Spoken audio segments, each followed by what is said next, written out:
legal standpoint, especially about these kids that are looting and maybe they're not realizing that they are on camera. So once everything calms down, 2-3 months from now, when they get a knock on their door and they're like, you're under arrest for all that juice that you're drinking right now. Exactly. Are the shoes you're wearing? Well, yeah. So can you speak on that really quick because there could be someone listening right now that was looting previously. Maybe got their new sneakers on now as they're listening, but speak on that really quick. Okay, so first and foremost, looting is a form of stealing. All right, we've got to start there. So you could be arrested for petty theft, larceny, grand theft, burglary, or another similar crime. And keep in mind that most folks don't know that they're out there looting at this point. It's a state of emergency. So a lot of times you can face enhanced sentencing guidelines due to the state of emergency that existed at the time of the crime. So if the normal guidelines say, you can be found guilty of 1 year to 7 years, 1 to 7 years, they can enhance that, double the time, or they can, increase the penalty another year or two, just because it's a state of emergency. So folks need to really understand exactly what you're doing when you go. First of all, don't loot. Stay away, stay home. That's the first, piece of advice. Second, if you find yourself out there, you just went up in all these stores, downtown locker room was looted, CVS was looted, your face is shown, and you're definitely going to get that knock at the door. Okay. You're definitely going to get that knock at the door. And of course, if you're a shop owner and you're faced with looters, the best thing to do is take pictures of the belongings in the store and then leave. You hate to leave your stuff unprotected, but that's the best thing because, if you injure or kill a looter, laws in different jurisdictions kind of, it's no clear line of what happens. But, a lot of times it's the use of force has to be justified in what is being taken. So, you can't kill somebody over, a pair of sneakers. You can't kill somebody over, toilet paper. I see. Okay. So, Black, did you ask in the chat? I'm just asking, Paul, is there a statute of limitations on, how long they can lay on? Let's just say they got a picture of somebody running down the street with something. Is there a time frame that they can hold that? The normal SOL, what we call SOL statute of limitations, is 3 years. So, they got 3 years to get you, and that could be, again, enhanced due to the state of emergency. Wow. I didn't even look at it from that perspective. So, I mean, honestly, with everything that's going on right now, and you're a native of Baltimore, correct? Actually, no. I've been here quite a while. People think I am. I'm originally from Augusta, Georgia. Oh, okay. So, I'm a country boy. I didn't know that. I thought you was from West Paul. Okay. But you've been here in the area long enough, so you know the laws, and This is making me so sad. Yeah. I'm just short of shedding a tear.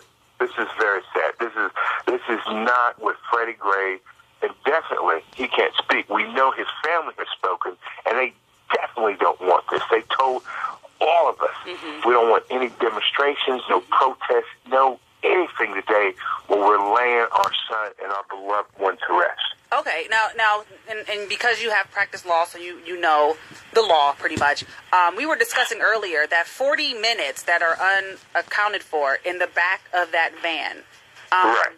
Do you think that because we don't have any type of proof, we don't have any recordings, nothing, do you think that there's a strong possibility that these police officers could very well get off with a slap on the wrist? I can guarantee you, from my standpoint, 100%, they're going to get off from any criminal liability. But I'd also tell you in the same breath, 100%, that the Baltimore City Police Department and Baltimore City will be held liable civilly.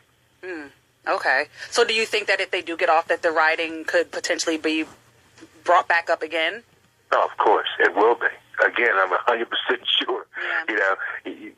Just like they did. What case was that when they supposedly didn't know the verdict, but they had, National Guard and all the police laid out in the city? Oh, right. Was it everything? That was Trayvon Martin, wasn't it? Mike Brown. Was it Mike Brown? Mike Brown. Okay, yeah. Mike Brown. Well, Baltimore City better take a page from that blueprint or that page. Page from that book, And we not sure how. Of course, we know how it's going to come out, and they better have everything deployed, every resource that they can muster. Okay. Drones in the air, National Guard on the ground. Okay. Well, Paul, thank you so much for calling in tonight. I definitely wanted to hear it from a legal perspective, just so people can kind of understand that there are going to be ramifications for your actions this evening. Absolutely. So. Yeah, and they're going to be. I think they're going to be swept. It's not going to take 3 years. Give them a month or two. You'll see the first wave of defendants in court. Okay. Right. Mr. Paul. Yes.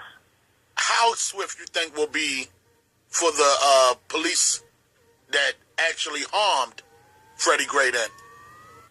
Well, as we can see now, not swift at all. I think we're entering the 14th day or 15th day since Freddie Gray, got murdered, and there's still no answers. I think the first step is May 1st, I believe. Yeah. Yeah. Right. Well, that's when again, that's way too long for me, personally. If you and I commit a crime, we're not given 4 weeks to get the story, to get our facts together. We're immediately separated and put in different cell blocks. So we can't collaborate our stories. Yeah, and I know, Pork Chop, you were mentioning earlier, you and Squirrel were talking about how there were 6 police officers involved. 5 of them immediately did their written statement, but then there's that one that still hasn't done the written statement. What do you think that means? That means, he could have invoked his Fifth Amendment right against self-incrimination and said, hey, I don't have anything to say. It could have been he lawyered up, as the term says on the street, and his attorney advised him not to say anything. Miranda warnings do tell you that. You have the right to remain silent. Yeah. So he could have exercised his right to remain silent. I mean, it could mean nothing or it could mean everything. To me, it means everything. Yeah, right. me too. 5 officers say, hey, mea culpa, not me, I didn't have anything to do with it. And then one officer, is kind of whistling, looking the other way. Yeah. Yeah, because plead the fifth sounds like guilty in my book. Yeah. Because if you didn't do something, you have no problem. Like, I didn't do it. Exactly. I have no qualms and have no problem saying not me, didn't do it. Yeah, exactly. But that plead the fifth means like, hold up, there's some gray in there. Yeah, that I don't. something went down that he doesn't want to speak on. Okay. I don't know. Silence could just mean, like he said, that he listening to. Because right now, I think either silence or them telling everything. I think this still would have happened. And I think, at some points we needed it to happen because everybody's listening. Hey, if they're black, they try to blame me for something and I didn't do it. Not me. Not well, me. look at the heightened. I don't care. Everything that's on it. I don't care if I didn't do it. I have no problem saying I didn't do it. Hey, Paul, thank you so much for calling in, all right? No problem. And of course, my caveat is, this is not legal advice. Anyone who's a looter or thinking they're about to face looters needs to go speak to a practicing licensed attorney. Okay. All right. Yes. You got it. All right, Uncle Paul. All right. Paul, you have a Bye good now. night. All right. Okay, so